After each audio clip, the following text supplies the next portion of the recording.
Hello students, welcome in this science class. We were studying an interesting topic, that is animal world. We have already done the two topics, that is habitat and second body covering. Now in this class we will study about the breathing structure in the animals. Let's begin. Animals breathe in oxygen and breathe out carbon dioxide. You all are aware that we human beings also come under the animal category. All animals breathe in oxygen, अंदर oxygen लेते हैं और बाहर क्या देते हैं, carbon dioxide. Land animals breathe in oxygen from the air, while aquatic animals breathe in oxygen from the water. See, land animals oxygen कहाँ से लेते हैं, which is in the air, and aquatic animals which live in water, they take oxygen which is dissolved in the water. जो पानी के अंदर घुली हुई ऑक्सीजन होती है उसको लेते हैं. Different animals have different organs for breathing. Now see, here we will study, in this topic we will study that different animals they have different organs. अलग अलग parts होते हैं, सब animals के अलग अलग parts होते हैं. ब्रीथ करने के लिए, सांस लेने के लिए सब animals के अलग अलग parts होते हैं. Clear? Insects breathe through air holes called spiracles present along the side of their bodies. Now see, insects ये किसकी हेल्प से ब्रीथ करते हैं, थ्रू द होल्स, जो बॉडी की साइड पे होल्स होते हैं. They breathe through this and these holes are known as spiracles.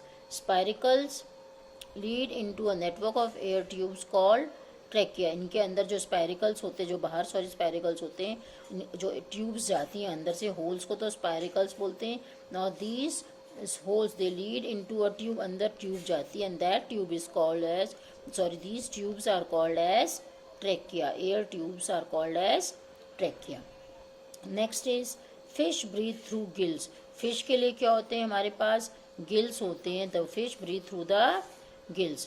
Gills absorb oxygen from the water and give out carbon dioxide from the blood. देखिए, gills की help से fish क्या करती है, ऑक्सीजन ले लेती है वाटर में से, एंड कार्बन डाइऑक्साइड, जो ब्लड में कार्बन डाइऑक्साइड होती है वो बाहर दे देती है. Clear? Like fish, prawns, crabs and tadpoles also breathe through gills.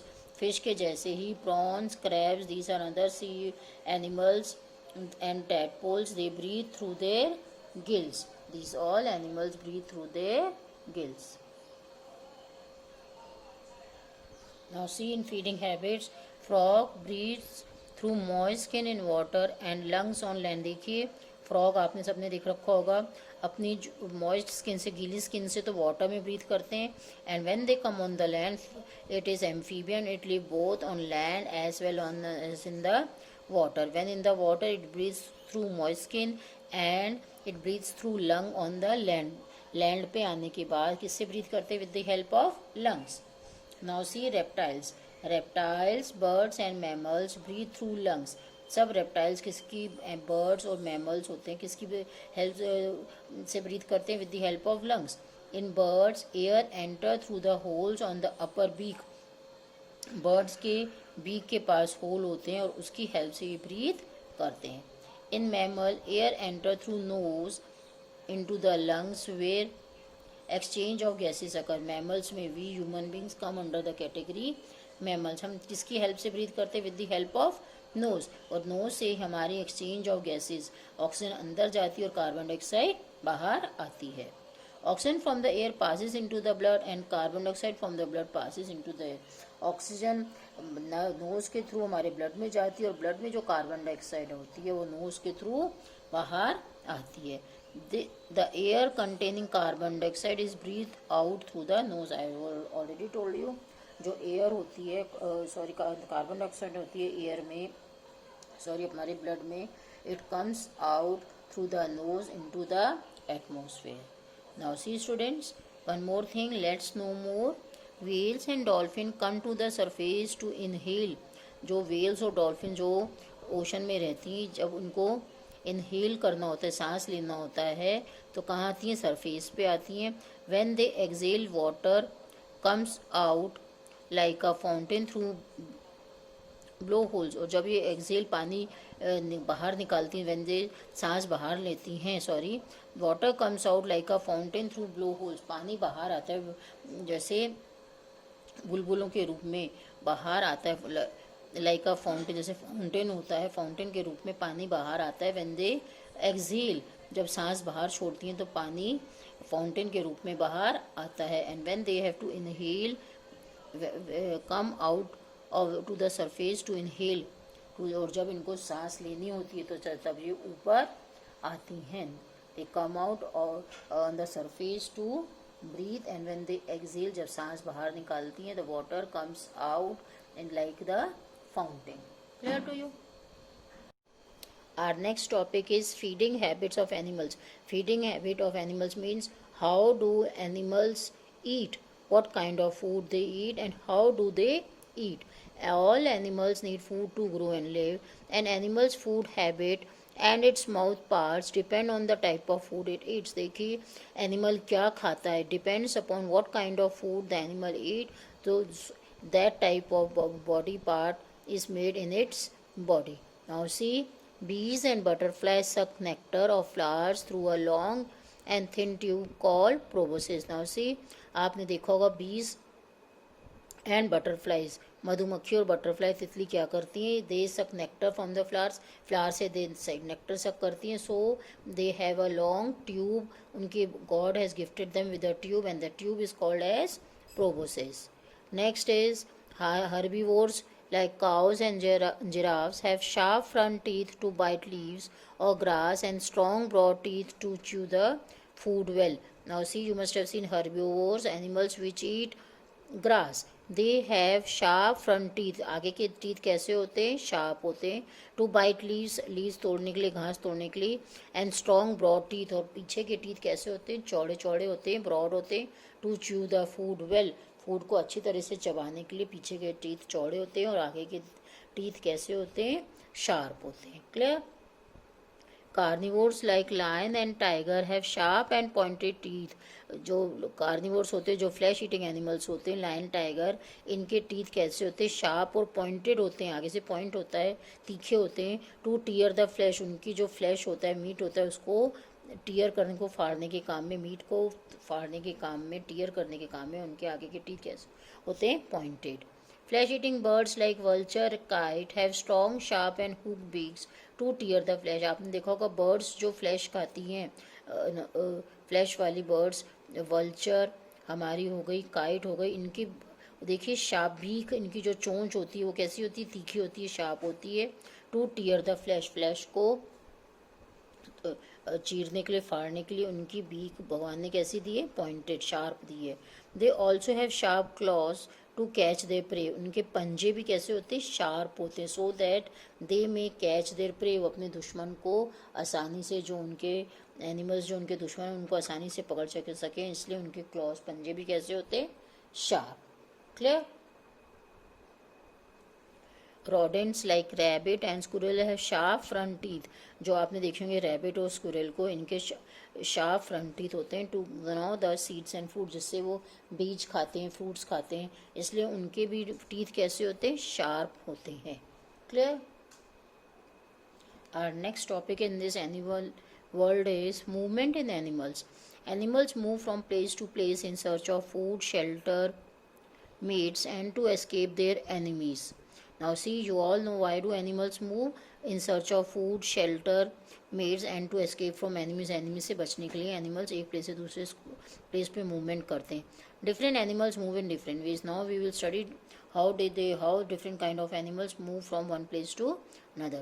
Insects have 6 legs. Insects की कितनी legs होती हैं, 6 legs होती हैं.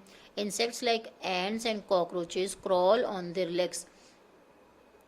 एंड्स जो होती हैं, कॉकरोचेस क्रॉल करती हैं, क्रॉल करते हुए चलती हैं. Grass hopper have strong hind legs for hopping. Grass hopper की तो पीछे की हिंड लेग्स मीन्स पीछे वाली टांगें कैसी होती हैं, स्ट्रॉन्ग होती हैं. फॉर हॉपिंग, उछलने के लिए उनकी कैसी होती हैं, पीछे की टांगें, hind legs, they are strong. Some insects like butterflies and dragonflies fly using their wings. Insects and butterflies क्या करते हैं, they fly with the help of wings. उनके पंख होते हैं, उसकी हेल्प से वो फ्लाई करते हैं. Clear? Fish, whales and dolphins have fins for swimming in the water. These animals, fish, whales और डॉल्फिन्स के पानी में मूवमेंट करने के लिए God has gifted them with the fins. Snake move with the help of scales found on their body. Scales किसकी help से move करते हैं? With the help of scales. Frogs have webbed feet to swim in water. Frog के क्या होते हैं? Webbed गद्देदार feet होते हैं पानी में स्विम करने के लिए. They have strong hind legs और for hopping on the land. और उनकी हिंड लेग्स जो पीछे की टांगें होती हैं वो भी कैसी होती हैं? स्ट्रॉन्ग होती हैं. जब ये लैंड पर चलते हैं they move with they hop. किसकी हेल्प से उछलते हैं? With the help of their hind legs they hop. And when they swim in water they have web feet to swim in water. Turtles have paddle-like limbs which help them to swim in water. Now see, turtles के क्या होते हैं? Pedal जैसे limbs होते हैं उसकी help से it swims in water. Birds fly with the help of their wings. Birds किसकी हेल्प से fly करते हैं? With the help of the wings. They use their legs to walk or hop, and when they move, they use their legs. Birds like ducks and swam have webbed feet to swim in water. Now you must have seen ducks के भी क्या होते हैं? Webbed feet होते हैं to swim in the water. So they have legs when they move on the land. They move with the or they hop on the land with their legs, and when they swim in water they have webbed feet. Most animals have four limbs. Dog and cats use their limbs to walk or run. Dogs और cat के क्या होते हैं? चार टांगे होती हैं. They walk और run with the help of their limbs. Human beings use their legs to walk and hands to hold the things. We human beings हम अपने हाथ काम करने के लिए यूज़ करते हैं and legs we use for the walking. Penguins and seal have flappers to swim in water. Penguins और सील के क्या होते हैं? फ्लैपर्स होते हैं. These are the flappers to swim in the water में स्विम करने के लिए. Bat have four limbs modified into wings for flying. Bats आपने देख रखे होंगे, चमगादड़, इनके क्या होते हैं? फोर लिम्स होते हैं. आगे वाली FOR, it is not FOUR, it is FORE. Four limbs होते हैं. चार पैर होते हैं इनके. मॉडिफाइड इनटू विंग्स, और पंजों के साथ जुड़े हुए होते, सॉरी विंग्स के रूप में मॉडिफाई हो जाते हैं, विंग्स से जुड़े हुए होते हैं. Bats are only mammals that can fly, और and bat is the only mammal which can fly. जिनकी जो चार टांगें होती हैं वो उनके विंग्स के साथ अटैच होती हैं, जुड़ी हुई होती हैं, मॉडिफाई होती हैं. And this helps them in flying. And the bats are the only mammals. एक बैट्स ही ऐसे मैमल होते हैं which can fly. Clear? Our next topic in this animal world is migration. What is migration? Movement from one place to another is known as migration. Some animals make over greater distance to avoid harsh weather conditions. कुछ animals एक जगह से दूसरी जगह जाते हैं जब conditions ख़राब हो जाती हैं, वेदर कंडीशंस, मौसम ख़राब हो जाता है तो एक जगह से दूसरी जगह जाते हैं.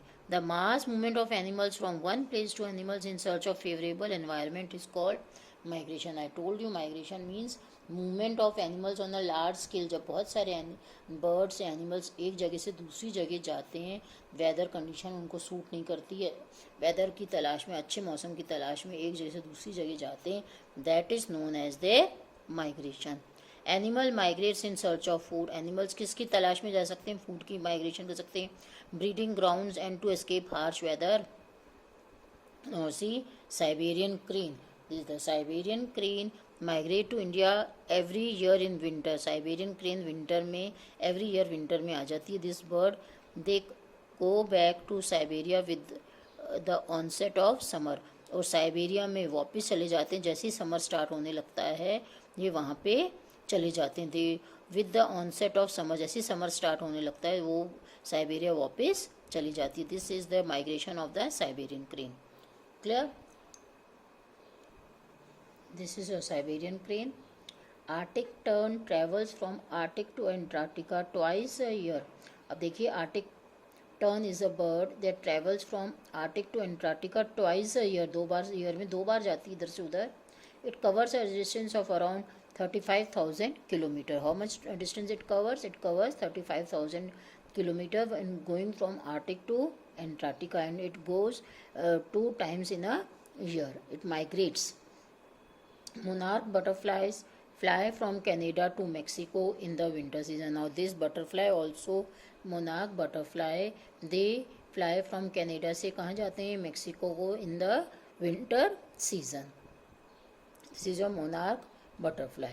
Locusts are harmful migratory insects. Now these locusts, they are harmful insects. ये बहुत harmful होते हैं. They migrate in swarms and destroy standing crops. ये क्रॉप्स को जाके नुकसान पहुंचा देते हैं. ये माइग्रेट करते हैं, कहाँ पे जाते हैं, टू द स्टैंडिंग क्रॉप, जो हमारी फसल लगी हुई होती है उसको जाके नुकसान पहुंचा देते हैं. They are migratory insects. Now see, European eels swim all the way to Sargasso Sea in the western part of Atlantic Ocean. जो यूरोपियन ईल्स होती हैं, they swim all the Sargasso Sea in the western part of Atlantic Ocean to lay their eggs. कहाँ पे आ जाती हैं ये, Sargasso Sea में आ जाती हैं. Why? To lay the eggs. The baby eels then take 3 years. The baby eel जब छोटी होती है, बेबी ये एग्स दे देती हैं. यूरोपियन ईल्स सरगासो सी में आके क्या देती हैं, एग्स देती हैं. उन एग्स में से क्या निकलती हैं, आपकी baby eels. These baby eels then take 3 years, 3 साल लेती हैं, to swim back to the European rivers. वापस से यूरोपियन रिवर्स जाने में how much time they take, 3 years. This is all for the migration, and I hope this animal world is clear to you. That's all for today. Have a nice day. Okay. Thank you students for watching my videos. For more videos, please subscribe my YouTube channel.